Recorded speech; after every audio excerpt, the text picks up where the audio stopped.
భయపెట్టి డబ్బులు తీసుకోవడం వరకు ఎవరైతే ఈ క్రిమినల్స్ ఎవరైతే రేపిస్టులు ఉన్నారో వాళ్ళందరికీ లా పట్ల కూడా అవగాహన ఉంది.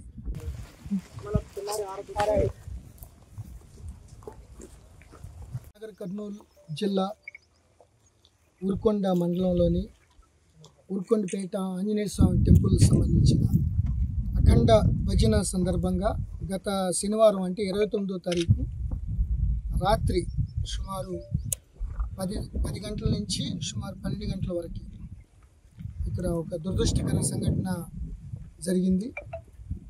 7 వ్యక్తులు ఇదే గ్రామానికి చెందిన పరిసర గ్రామానికి చెందిన 7 వ్యక్తులు ఒక వివాహిత మహిళని అత్యంత పాశవికంగా వాళ్ళు రేప్ చేయడం జరిగింది, బ్లాక్మెయిల్ చేసి.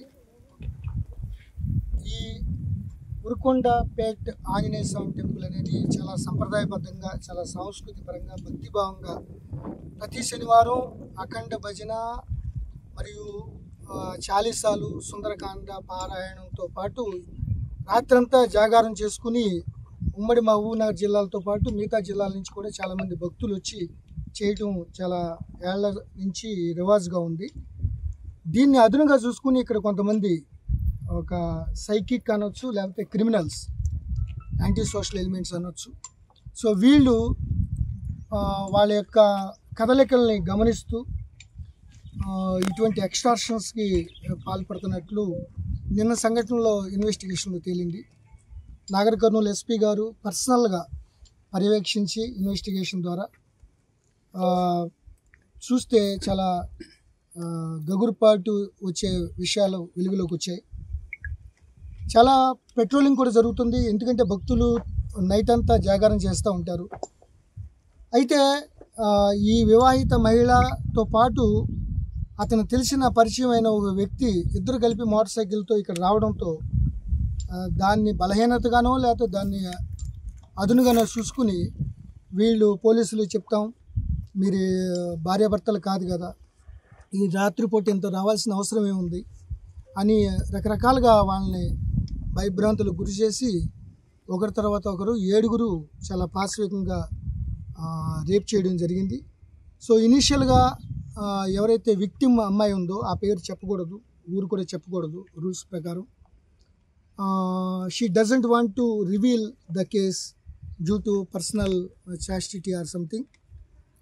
అయినప్పటికీ ఒక విలేకరు ద్వారా కొంత సమాచారం అతను ఎవరైతే పక్కన ఇంకొక అతను అయితే బాయ్ ఫ్రెండ్ లేకపోతే ఎవరైతే సహచరుడు ఉన్నాడో ఎక్స్టార్షన్ కేసులో మాకు ఇట్లా బంగారం కొంత డబ్బు తీసుకున్నారనే దాంతో పోలీసులు ఎస్పీ గారు తెలియజేయటం, ఎస్పీ వైభవ్ గైక్వాడ్ ఇమీడియట్గా రంగంలో దిగి డిఎస్పీ కల్వకుర్తి, సిఐ వీళ్ళ నాగార్జున వీళ్ళందరితో కలిపి మొత్తం సీసీ ఫుటేజ్లన్నీ కూడా వెరిఫై చేసి ఎవరైతే అనుమానితులుగా ఉన్నారో వాళ్ళందరినీ కూడా అప్పటికప్పుడే వాళ్ళని అదుపులో తీసుకుని ఎగ్జామిన్ చేయడం మొదలైంది.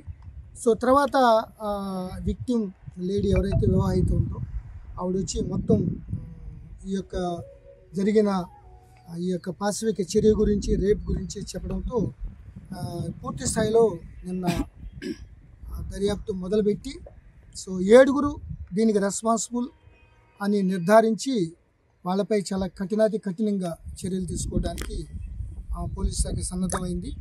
సో ఇంకా ఇన్వెస్టిగేషన్ కొనసాగుతుంది. వాళ్ళు మాట్లాడిన ఫోన్ కాల్ డేటా, వాళ్ళు ఉన్న ప్లేస్లో ఉన్న కదలికలు, సీసీ ఫుటేజీలు, ఇంకా నేరస్థలంలో దొరికిన ఆధారాలు ఇవన్నిటిని కూడా టెక్నాలజీని వాడి వాళ్ళని అవసరమైతే ఫాస్ట్ ట్రాక్ కోర్టుని ద్వారా రిక్వెస్ట్ చేసి ఆనరబుల్ హైకోర్టుని వాళ్ళపై చాలా స్ట్రింజెంట్ యాక్షన్ తీసుకోవడానికి పోలీస్ శాఖ సమాయత్తం అవుతుంది. దీని మీద డీజీపీ డాక్టర్ జితేంద్ర గారు ప్రభుత్వం నుంచి కూడా స్పష్టమైన ఆదేశాలు, కఠినంగా చర్యలు తీసుకోవాలని మాకు రావడం జరిగింది. తదనుగుణంగానే ఎస్పీ గారి పర్యవేక్షణలో ఈ దర్యాప్తు కొనసాగుతుంది.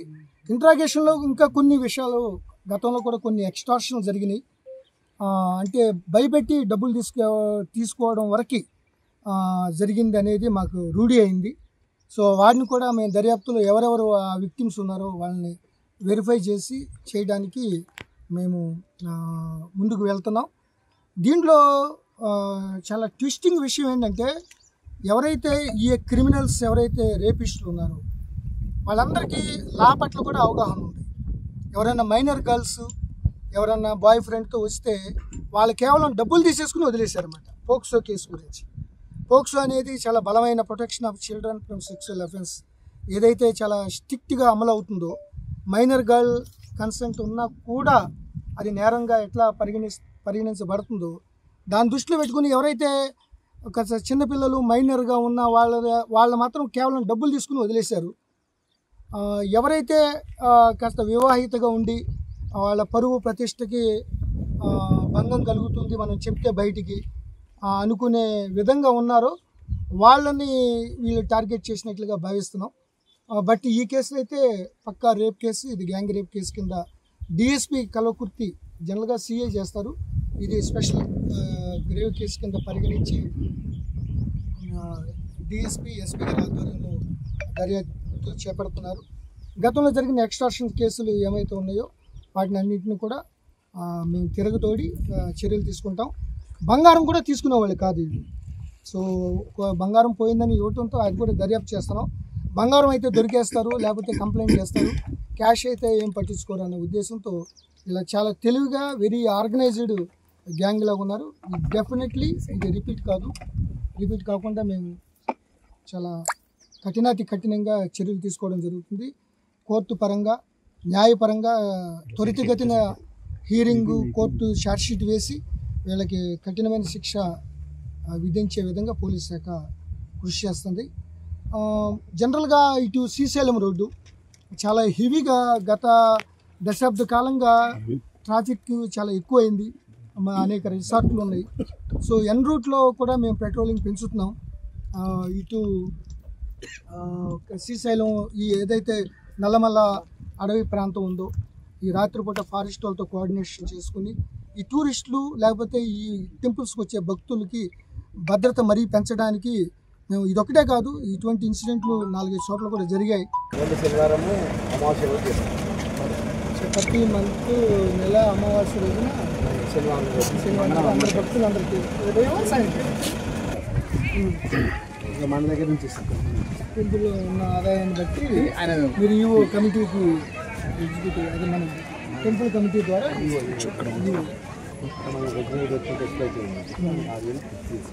అదే మీ ప్రాబ్లం. రెగ్యులర్ గవర్నమెంట్ ఎంప్లాయీ అటువంటి దాష్టికం చేయడు కదా. టెంపరీ వాడికి ఏం బాధ్యత ఉంది? టెంపుల్ అంటే ఎంత పవిత్రమైంది, సంప్రదాయబద్ధంగా. సో ఇక్కడికి వచ్చిన భక్తుల్ని ఆల్మోస్ట్ వాళ్ళని అంత మంచిగా చూసుకోవాలి, వాళ్ళకి ఫెసిలిటీ చేయాలి, సౌకర్యం. ఈవెన్ పోలీస్ డిపార్ట్మెంట్ అయినా గవర్నమెంట్ అయినా మనం రెస్పాన్సిబిలిటీ. సో అవుట్ సోర్సింగ్ కాబట్టి వాడికి వీళ్ళందరితో కలిసి ఇటువంటి పని